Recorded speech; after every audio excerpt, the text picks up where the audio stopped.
14 avril 1912. Le Titanic a percuté un énorme iceberg et a coulé. Ouais, on en a déjà parlé. Mais si cette fois on utilisait la glace pour faire remonter le bateau à la surface? Cela nécessite plusieurs milliers de mètres de grillage et beaucoup d'azote liquide. Notre but est de mettre le Titanic dans un énorme bloc de glace qui fera remonter le navire à la surface. Pour ce faire, tu dois envelopper l'épave dans le grillage et la recouvrir d'azote liquide. Le premier problème que tu rencontreras est l'impossibilité d'envelopper complètement le navire. Il faut soulever un peu le bateau pour mettre le grillage en dessous. Mais admettons que par miracle, tu y parviennes. Ensuite, il faut acheminer jusque-là des centaines de grandes cuves d'azote liquide. Tu es sous l'eau, tu ouvres les réservoirs et... c'est tellement froid que l'eau glacée de l'océan Atlantique semble bouillir. L'azote grésille et se dissipe, mais ne crée certainement pas un bloc de glace autour de la maille. Nouvelle tentative. Soulever le Titanic à l'aide d'énormes aimants. Pour cela, tu auras besoin d'un grand navire et d'aimants extrêmement puissants. Tu attaches de gros câbles aux aimants et tu les fais descendre au fond de l'eau. De puissants projecteurs illuminent les profondeurs noires de l'océan. Des parties de l'épave sont visibles. Les aimants descendent plus bas et s'accrochent à la coque en fer du navire. Celui-ci ramène les câbles et les aimants vers le haut. Certains d'entre eux se détachent du Titanic car la surface en fer est recouverte de récifs et de coraux. Certaines parties de l'épave se détachent du navire et remontent. La puissance du navire n'est pas suffisante. L'un des câbles se déchire. Ce n'est pas seulement le poids des différentes parties du Titanic qui interfère avec l'opération, mais aussi la pression colossale de l'eau. Le navire coulé ne peut pas être soulevé complètement d'un coup, mais seulement en petites parties. En réalité, il y a déjà eu une tentative de remonter le Titanic en plusieurs parties. L'opération, d'un coût de 5 millions de dollars, avait échoué. Des élingues en nylon avaient été attachées à une grande partie de l'épave. Les autres extrémités des élingues étaient reliées à des moteurs diesel. Pour toute l'opération, ils avaient utilisé un mini sous-marin. Un morceau du Titanic de 21 tonnes avait été tiré vers le haut, mais l'une des élingues s'était cassée à cause de la forte pression de l'eau. Puis, un par un, les autres câbles avaient commencé à lâcher et un énorme morceau était retombé au fond de la mer. À ce moment-là, tous les intervenants de l'opération de sauvetage avaient épuisé leurs réserves de nourriture et se trouvaient loin de la côte la plus proche. Ils avaient donc décidé de ne pas faire une deuxième tentative. Un livre a été écrit et un film a été tourné sur la façon dont le Titanic a été remonté à l'aide d'air comprimé. En réalité, personne n'a jamais tenté cette opération. Pour ce faire, il faudrait plusieurs centaines de gros cylindres d'air comprimé. Dans un premier temps, on les installe à l'intérieur de la coque du Titanic et on attend qu'ils tirent le navire vers la surface. Dès que tu descends les cylindres sous l'eau, ils flottent immédiatement vers le haut. Cela complique considérablement l'opération. Il faut attacher les cylindres avec des câbles et les tirer vers le fond à l'aide d'un puissant sous-marin ou mieux encore de plusieurs.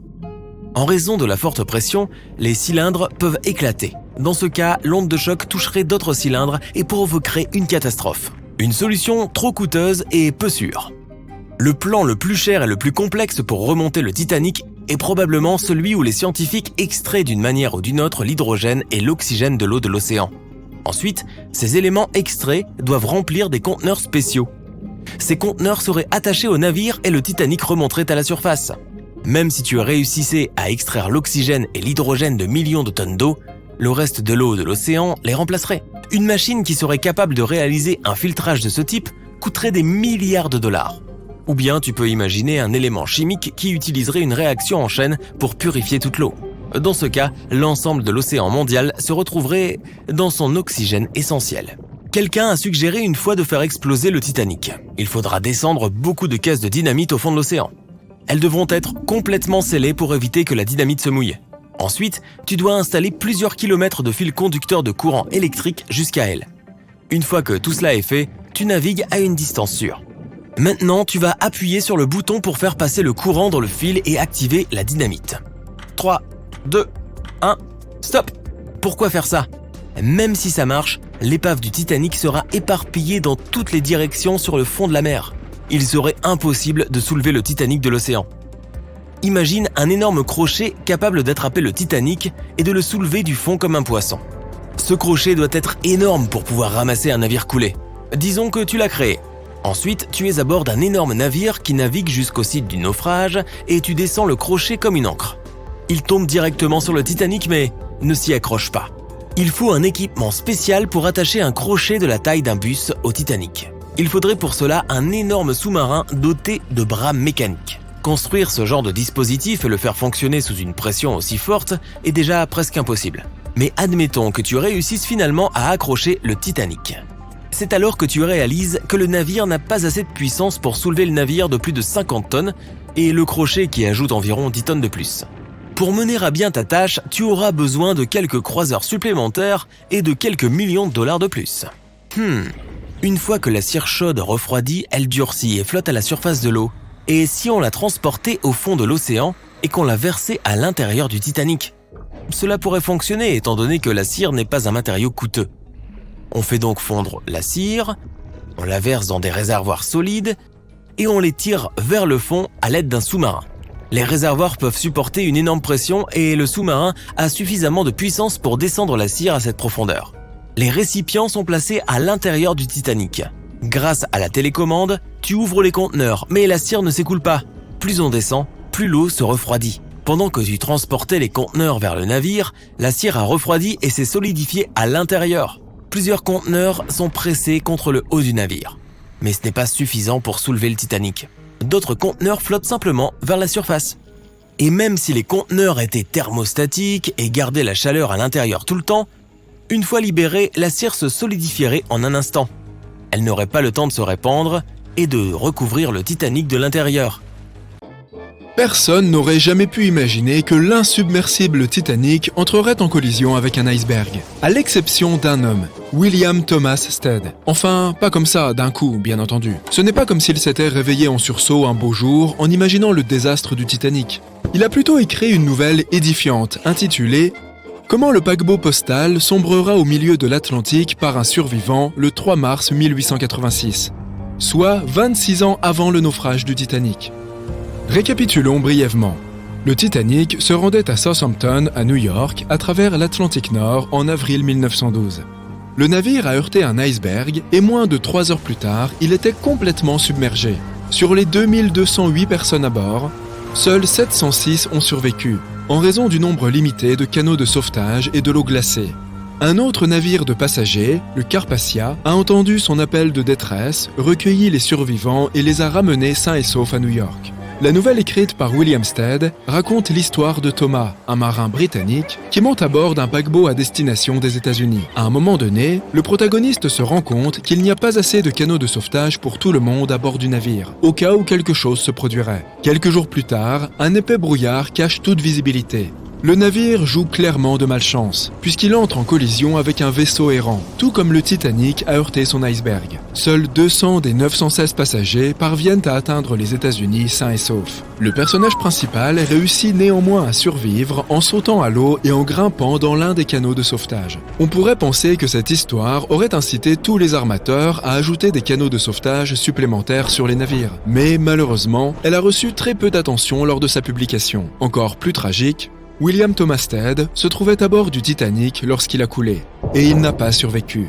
Les survivants qui avaient fait la connaissance de Stead ont mentionné que c'était un homme affable qui aimait beaucoup discuter pendant les repas. Il admirait la conception du navire et louait sa robustesse. Des témoins ont également relaté qu'il s'était montré digne d'éloges alors que le navire sombrait, en cédant son gilet de sauvetage à un autre passager. Journaliste de métier, il se rendait à New York pour une cérémonie. L'une de ses plus importantes contributions au journalisme moderne aura été l'emploi d'illustrations dans chacun de ses articles. Il a également introduit les interviews de presse qui sont encore utilisées aujourd'hui, de même que les illustrations. La nuit était sombre et effrayante. Quelques centaines de personnes étaient assises dans des canots de sauvetage, ne sachant ni ce qui allait se passer ensuite, ni à quoi leur vie allait ressembler. À partir de ce moment-là, tout ce qu'ils savaient, c'est que le navire géant sur lequel ils naviguaient quelques heures plus tôt avait disparu sous leurs yeux. Ils étaient seuls et attendaient de l'aide. Quelqu'un allait-il venir ? Ils ne savaient pas si les autres navires, qui voyaient relativement près d'eux, avaient entendu leur appel à l'aide. Il n'y avait rien d'autre à faire qu'attendre. Le Titanic, un iceberg et la nuit du 14 avril 1912. C'est l'un des récits les plus célèbres de l'histoire moderne dont tout le monde parle encore aujourd'hui, plus de 100 ans après. Les 16 canots de sauvetage embarqués à bord ne pouvaient accueillir qu'un peu plus de 50% du nombre total de passagers. Et beaucoup d'entre eux étaient encore à moitié vides. Dans l'un d'eux, il y avait une fille de 2 mois, Milvina Dean. C'était la plus jeune passagère à bord du navire géant. Ses parents avaient décidé de quitter l'Angleterre car ils rêvaient d'une vie meilleure aux États-Unis. Son père avait de la famille au Kansas et il espérait qu'ils pourraient y créer leur propre entreprise. La famille Dean n'avait pas vraiment choisi d'être à bord de ce paquebot géant légendaire, mais à cause d'une grève du charbon. Ils avaient été transférés là de sorte qu'ils ont embarqué à Southampton comme passagers de 3e classe.